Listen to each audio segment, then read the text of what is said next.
So when my eldest son, who's now 24, started the nursery at St Joseph's, I had a home visit and the nursery nurse knew me and asked me to help at the breakfast club.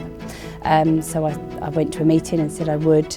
The lady that was going to run it then said that actually she couldn't, and so I did. So we set up the breakfast club in 2003, and I was pregnant with my third child, having morning sickness on the way to breakfast club. Did the breakfast club, and then parents started asking me to do after school club, which I didn't want to do because I was pregnant. And I had my daughter who was 9 days old, and I opened up the after school club, and then they wanted me to do the holiday club, and I quite liked having my 14 weeks a year free. And then I decided I'd open it in 2005. Then Wind Hill merged. It was the Firs and the Havers, so I went and approached them and said, you know, would they like to have a breakfast and after school club, which they did. So we did that. It was hard to do that one because it was in an affluent area and a deprivation area, so it took a long time to build that up. And then Northgate Schools parents started to ask me to open there, and I did, and then it transpired. And we now have 6 settings, 5 in Bishop Stortford and 1 in Stansted.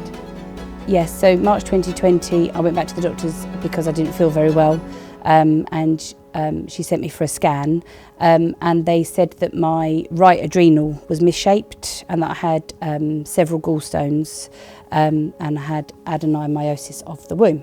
So I went for further checks and they decided that my adrenal gland had a tumour on it.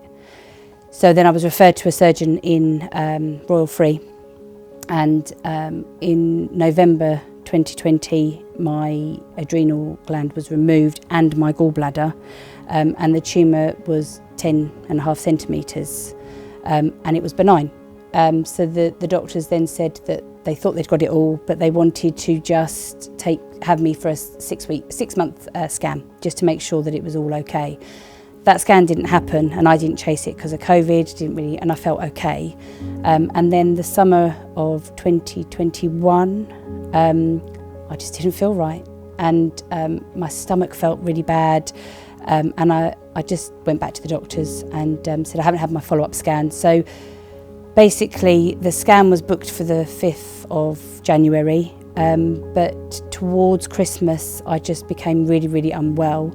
And then on the 27th I blew up my hands, my face, my feet were so swollen, and I went to A&E, and that was just lots of going backwards and forwards, and basically the scan on the 4th or the 5th decided that I had 2 white spots on my liver, and that my other adrenal gland was really, really swollen. So I then had to go for a biopsy, went for the biopsy in January, and when I went there they said that I was a dead woman walking. My levels were so bad that they admitted me into hospital, where I stayed for 3.5 weeks in intensive care, and had the other adrenal gland removed, and that's when I got diagnosed with neuroendocrine cancer of the pancreas, and it had metastasised to my liver. There's several tumours on my liver. It was incurable, and that I had a possible chance of 50% living for 5 years. So the latest is I've reacted really badly to chemo, because I don't have adrenal glands and I'm steroid dependent. Every time I have the chemo, I'm just so unwell. I end up in hospital, and so the Royal Free decided they didn't want me to have any more chemo. And July I had a scan and they were 6 centimetres in the liver, and then when I had a scan in September they were 10 centimetres. So it was classed as aggressive, possible 2 years, but nobody knows. And then I decided to refer to Cambridge. So I'm now under Cambridge at Adam Brooks, they have a really positive approach, whereas Royal Free were a bit doom and gloom, and I'm not doom and gloom. You know, I was kind of, you know, she said, oh, you cry when you come in here. Oh yeah.